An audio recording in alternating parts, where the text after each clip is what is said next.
Welcome to the Raven Report.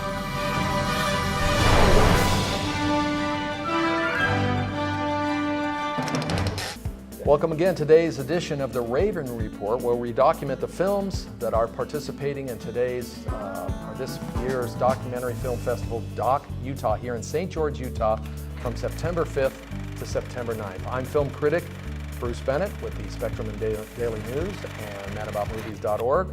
And I'm Adam Mast with The Independent here in glorious St. George, Utah, as well as ZBoneman.com, Doc Utah.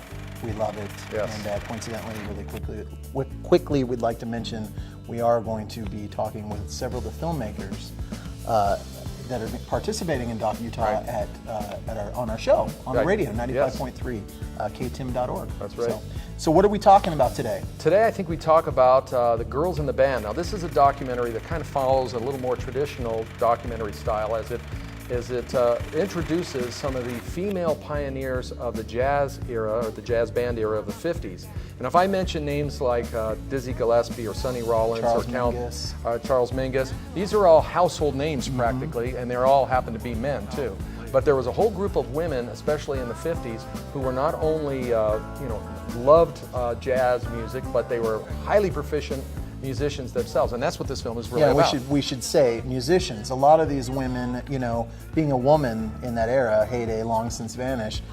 Some of these women, if you were in jazz blues, you were a singer, and that was it. That's it. You weren't playing the trumpet. There were piano players, but trumpet, saxophone, drums, forget about it. And these women kind of overcame obstacles, and I kind of liked it. The movie to me was structured a little bit like League of Their Own. Right. It is for women in jazz what League of Their Own was for women in baseball. Right, except that this is a documentary, so it interviews the actual participants, the people who lived this, musicians such as Peggy Gilbert, Mary Lou Williams, Melba Liston, and others who really paved the way and were pioneers for some of today's jazz artists like Diana Krall and Esperanza Spalding, who won a Grammy Award a couple of years ago. So really a fascinating documentary. And these women have great energy, spunky. It's fun. Yeah, and thankfully they did this documentary while all these women are still alive. Yeah, and the film was made by a woman, Judy Chaikin. Right. So great work. And basically, The Girls in the Band is a great historical record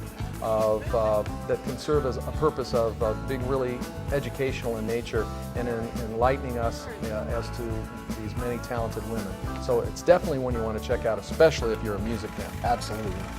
Well, thank you for watching today's edition of the Raven Report. Once again, I'm film critic Bruce Bennett with the Spectrum and Daily News and madaboutmovies.org. And I'm Adam Mast with The Independent and ZBoneman.com, and of course together we are the Film Fanatics.